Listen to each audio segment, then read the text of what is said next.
السلام علیکم ناظرین پاکستانی افواج دنیا کی بہترین افواج میں شامل ہوتی ہے۔ پاکستان کی آرمی نے وہ کامیابیاں حاصل کی ہیں کہ انسان سوچ بھی نہیں سکتا۔ اسی پس منظر میں پاکستان کی آرمی کا ایک دلیرانہ اقدام آپ کے سامنے رکھتے ہیں۔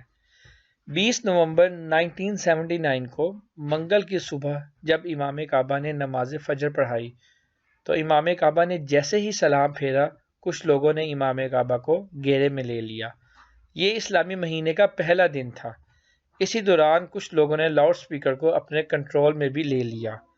اس وقت ہزاروں مسلمان حرم شریف میں موجود تھے۔ ان حملہ آوروں کا سرغنہ 27 سالہ محمد بن عبداللہ تھا، جس نے 4 سال تک مکہ یونیورسٹی میں اسلامی قانون کی تعلیم حاصل کی۔ اس کا دست راست جہیمان بن سیف الطیبہ تھا۔ جہیمان کا تعلق ایک بدو قبیلے سے تھا اور وہ سعودی عرب کے ممتاز عالم دین عبدالعزیز بن باز سے بہت متاثر تھا۔ اس طرح وہ عبدالعزیز بن باز کی بنائی ہوئی جماعت میں شامل بھی ہو گیا، جس کا مقصد سعودی عرب میں اسلام کی اصل شکل برقرار رکھنا تھا۔ جہیمان وقت کے ساتھ ساتھ بہت شدت پسند بھی ہوتا جا رہا تھا، جس کے باعث سعودی حکومت نے کچھ عرصے کے لیے اس کو اپنی حراست میں بھی رکھا۔ کچھ ہی عرصے کے بعد جب جہیمان کو رہائی ملی تو اس نے اپنے ساتھیوں کے ساتھ مل کر نعوذ باللہ خانہ کعبہ پر ناکام حملے کا منصوبہ بنایا۔ آخرکار 20 نومبر 1979 کو اس نے اپنے ساتھیوں کے ساتھ مل کر خانہ کعبہ پر حملہ کر ہی دیا۔ یہ وہ سیاہ دن تھا جب اس نے اپنے 5 ساتھیوں کے ساتھ مل کر خانہ کعبہ پر حملہ کیا اور حرم شریف کے تمام دروازے بند کر دیے اور 1 لاکھ کے قریب نمازیوں کو یرغمال بنا کے خانہ کعبہ کو اپنے زیر انتظام لے لیا۔ ان حملہ آوروں نے جنازے کی صورت میں اسلحے کی بہت بڑی مقدار خانہ کعبہ کے تہہ خانے میں جمع کر رکھی تھی۔ کچھ ہی دیر کے بعد ان میں سے ایک آدمی اٹھا اور عربی میں کہا کہ مہدی محمد بن عبداللہ آ چکا ہے۔ اس کے بعد اس نام نہاد مہدی نے بھی اعلان کیا کہ میں اس صدی کا مہدی ہوں، میرے ہاتھ پر سب لوگ بیعت کریں گے۔ ان حملہ آوروں نے وہاں پہ موجود لوگوں کو زبردستی اس نام نہاد مہدی پر بیعت کروائی۔ ایسا بہت عرصے بعد ہوا تھا کہ حرم شریف کے تمام دروازے اندر سے باہر اور باہر سے اندر جانے والوں کے لیے بند کر دیے گئے تھے۔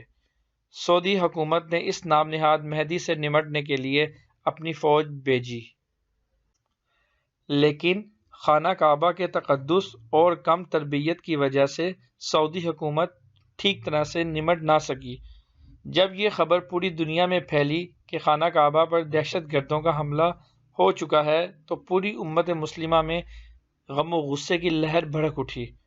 ہر طرف سے ایک ہی آواز تھی کہ اس ناپاک حملے کو ہر طرح سے ختم کیا جائے۔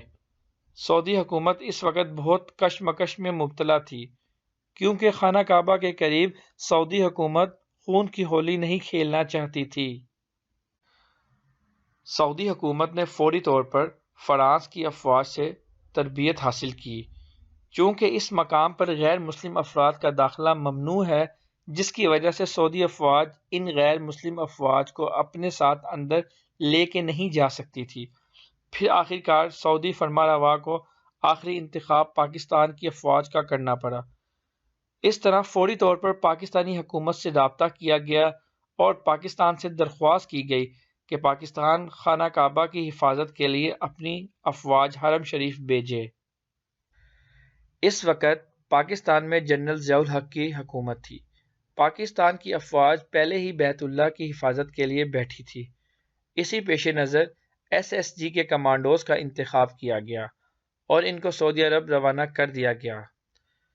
اس طرح ان کمانڈوز کی قیادت ایک میجر کو سونپ دی گئی۔ جب پاکستانی کمانڈوز سعودی عرب پہنچے تو تقریباً 1 ہفتہ گزر چکا تھا اور 1 لاکھ سے زیادہ لوگ حرم شریف میں محصور ہوئے تھے۔ پاک فوج کا اپنا ایک طریقہ ہے کہ جب وہ دشمن پر حملہ آور ہوتے ہیں تو اتنی تیزی سے حملہ کرتے ہیں کہ اس کو سنبھلنے تک کا موقع نہیں دیتے اور اپنے دشمن کو گردن سے دبوچ لیتے ہیں۔ لیکن یہاں پر معاملہ تھوڑا مختلف تھا، کیونکہ یہ ایک پاک جگہ تھی اور 1 لاکھ سے زیادہ مسلمان زائرین بھی شامل تھے۔ پاکستانی افواج جیسے ہی وہاں پہنچی انہوں نے اپنی پلاننگ شروع کر دی۔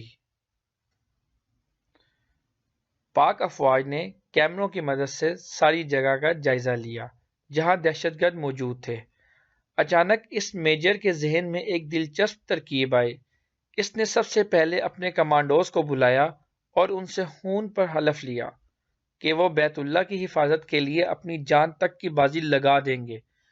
چنانچہ کسی بھی فوجی نے حلف دینے میں دیر نہ کی اور خوشی خوشی حلف دے دیا۔ سعودی حکومت سے درخواست کی کہ مسجد کے صحن میں پانی چھوڑ دیا جائے۔ تمام لوگ حیران ہو چکے تھے کہ اس میجر کی طرف سے یہ کس قسم کی تیاری کی جا رہی ہے۔ اس میجر نے سعودی حکومت سے ہیلی کاپٹر کے ذریعے اپنے کمانڈوز کو مسجد کے صحن میں اتارنے کی درخواست کی۔ چونکہ کعبہ کے قریب نو فلائی ایریا ہے، لیکن دہشت گردوں سے چھٹکارا حاصل کرنے کے لیے اس کی بھی اجازت دے دی گئی اور پاک فوج کے جوانوں کو مسجد کے صحن میں اتارا گیا۔ اس حکمت عملی سے دہشت گردوں کے اوسان خطا ہو گئے اور پاک فوج کے کمانڈوز نے فضا سے ہی نشانہ بنانا شروع کر دیا۔ جیسے ہی پاک فوج کے کمانڈوز مسجد کے صحن میں اترے تو انہوں نے دہشت گردوں کو اپنے قابو میں لے لیا۔ پاک فوج کے ان دیدہ دلیر شیروں نے اپنے میجر کی سرکردگی میں تمام دہشت گردوں کو گرفتار کر لیا اور تمام یرغمالیوں کو رہائی دلوائی، اور محمد بن عبداللہ جس نے اپنے آپ کو مہدی ہونے کا دعویٰ کیا تھا اس کو اس آپریشن کے دوران ہی مار دیا گیا۔ اس میجر کی ذہانت اور پاک فوج کی دلیری سے کم نقصان میں بیت اللہ کا کنٹرول اپنے ہاتھوں میں لے لیا۔ ناظرین، کیا آپ جانتے ہیں اس میجر کا کیا نام تھا؟ اس کا نام پرویز مشرف تھا، جو بعد میں پاکستان کی افواج کا آرمی چیف بھی بنا۔ اس طرح اللہ تعالیٰ نے یہ عظیم سعادت پاکستانی افواج کو دی۔ میجر جنرل پرویز مشرف اور دوسرے کمانڈوز کی اس دیدہ دلیری کی وجہ سے پاکستانی افواج کا نام پوری دنیا میں مزید بڑھ گیا، اور اس طرح دشمنان اسلام کو یہ پیغام واضح چلا گیا کہ اگر بیت اللہ کو کسی بھی قسم کا نقصان پہنچایا تو افواج پاکستان کسی بھی قسم کی قربانی سے دریغ نہیں کرے گی۔